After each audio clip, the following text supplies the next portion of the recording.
Morning guys, welcome back to the channel and a new video. I was actually meant to do this bit of filming on the way here, but we have arrived now. Me and Chris have made a bit of a purchase, sight unseen, out of a company. We've bought a van. I can't really get into it too much at the moment because genuinely I've never seen it. We have got the option to not have it if we don't want to, but I've seen the pictures and I'm sure that we want to buy it. So we've just arrived. As soon as I get in that van, I'll update and let you know. It'll be quite noisy guys because we are on the side of the motorway. Me and Chris just stopped and had a bit of breakfast. I wanted to stop as soon as I can and get some bits done. So here's the van we bought. Of course, in the end of the video, we will do the numbers on it. He sent me pictures of this van and I said to Chris, we can do something with that. And I still believe that we can. But as you can see, it does have various marks and dinks around it. It is a one owner company van and it has got full history through their own workshop. It's just had an MOT, a new clutch, a new flywheel, but again, this has just been used by employees and they don't really care how they treat them, some people. So there is little bits all round it. And believe me, the worst is yet to come. I'm going to show you that shortly, but I just wanted to have a quick walk around it before we got back. If this doesn't come out too good, I'll be doing it again anyway. So let's move on to the worst part of the van.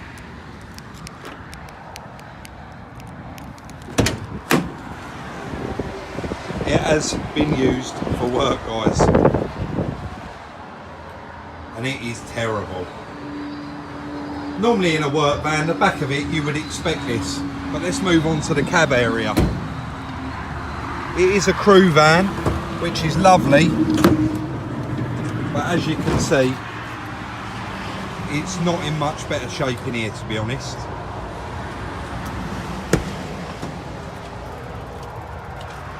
It is in a pretty bad state. But I have just driven it a good 20 miles and mechanically it drives very, very nicely.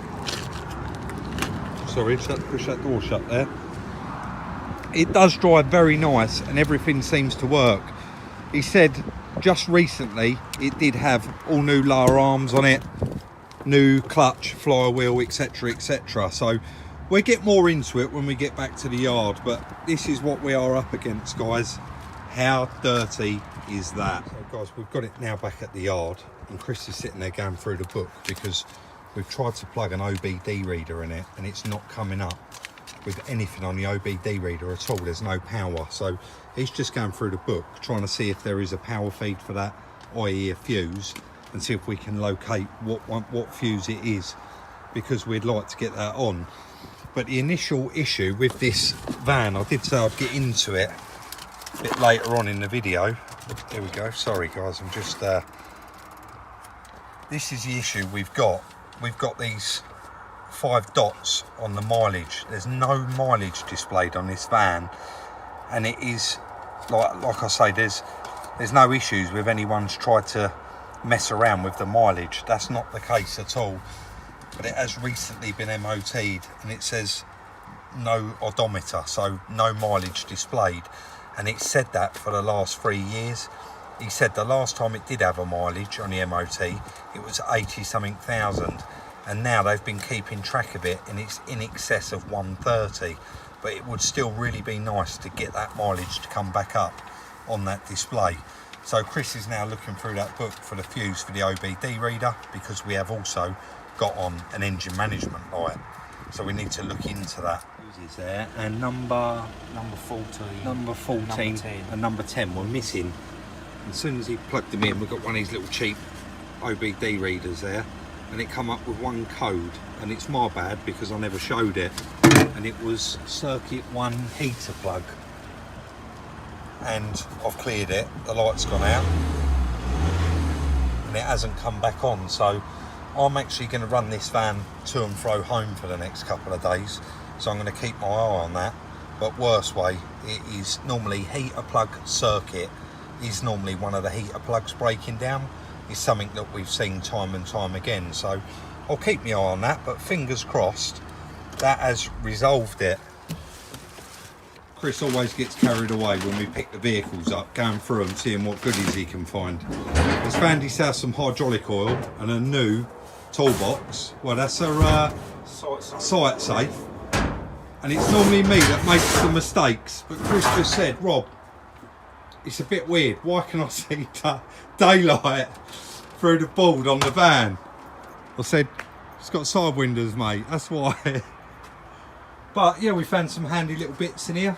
Nice lever bar, some hydraulic oil, an air pump, a little bit of an air line, and some soak up mats, which will always come in handy. Look at the state of that though, guys. Have you ever seen anything that bad?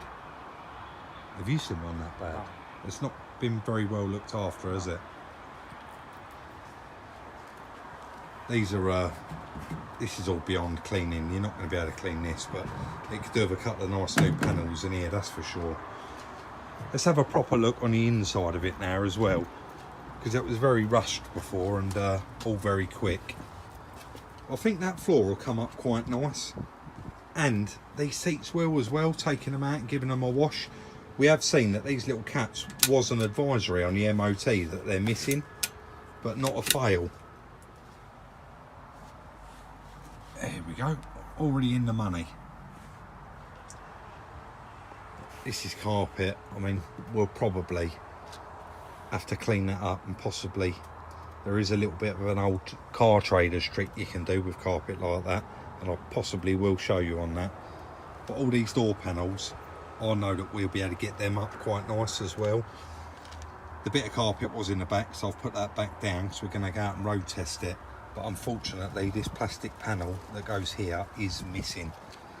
I didn't show you guys under the bonnet before either, but you can see it has been very well looked after and maintained. It all looks really nice. There's no oil leaks, it's not covered in oil anywhere. And like he said, it just had that big service, and I looked down, you can probably just about see it there. It's got a brand new auxiliary belt on it. He said it had a full service when it had the clutch and flywheel fitted. So under there is obviously where no one's been, and it really does show. It's all very, very nice under there. Just a shame about the rest of it. Let's have a quick look around the driver's side. I don't think it was ever cleaned. They must have been pretty dirty trousers to rub that dirt into that there. Let's take it out on the road and see what it's like. Regardless of what it looks like, I genuinely cannot fault the way it drives. It's very, very quiet. I mean, there's going to be a little bit of noise for you because we are in a crew van, but it's very quiet. All the gears on it are really smooth. It's a 6-speed as well. And genuinely, it has been very, very well maintained. I probably haven't really got into depth with it, but I do know the company, and I do know that mechanically they do look after their vehicles, and this has been very well looked after. But they are contractors, and you know, they do spend a bit of time in this van, and it really does show. But I'm sure me and Chris are in the middle of making a little bit of a plan. So actually we'll probably do another video on this, doing a deep clean, Chris, right? Yeah. Because I'm sure it'll make great content cleaning the dirtiest van in the world. I personally, of 24 years in the motor trade, have never seen a vehicle this bad inside, and that is genuinely the truth. I've seen some dirty cars, but this takes the biscuit. I thought the little white Fiat was bad, but yeah. Anyway, it drives really nice. I'm really happy with it. That engine light has not come back on as of yet, so we're not sure. Have they put a new glow plug in it and not reset the light? Because as soon as me and Chris plugged that OBD in, it wouldn't even turn on where the fuse was blown or missing or whatever it was that it turned out to be. So was that not reset? Worst way, if that light does come back on, we'll buy a set of glow plugs for it, because they're not going to be expensive and they're right on the top and look really easy to do. So again, I've got a little bit more to tell you about this van and the reason why I bought it, but I am going to wait till we get back to the workshop. A lot of you are probably thinking, well, Rob, that's a lot of work. But the answer to that is, basically, I've been trying to get my foot in the door of this company for quite some time, but they have got a regular guy that buys all of their D-Fleet stuff. Now he got a bit fussy, and I've been saying to the guy for a long time, if you get anything, reach out to me. I'm sure we can come up with some sort of deal. And I know that van is quite rough, and there's not loads of money to be made out of it, but I'm sure that we will have a couple of days' wages each out of that van, me and Chris. But more than anything, really, we didn't want to turn up there and say, we don't want that van. We didn't buy it because we didn't want it. We bought it because we did want it. But we didn't want to turn up and say, well, no, we'll leave that one, because then that makes us become fussy. And we want that door open for the future. They've got a lot of vehicles, and they've got some very interesting vehicles. And I'm sure now we've bought that, there is going to be a lot more nicer stuff to come. And we can only look forward to that. It's just a case of fingers crossed, you know. I'm sure that was probably the roughest vehicle they had on their fleet, where it's D-Fleet now. But yeah, that's why we bought it. And you know, we can just hope now that they're going to straight away go, well, Rob and Chris bought that van, let's give them a call. And you know, we get a good chance of hopefully having our foot in the door and getting offered all of the other stuff. So we are going to be doing another video on that van, and it is going to be cleaning the dirtiest van in the world, because that is terrible. But on that note, that is going to be the end of this little video. As usual, I do hope you enjoyed it, and if you do, please do give us a thumbs up, show your appreciation. We really do appreciate it. Follow us on Instagram, where we put little sneak peeks throughout the day of what we're up to. Like, subscribe and share, and we'll see you very, very soon in the next one.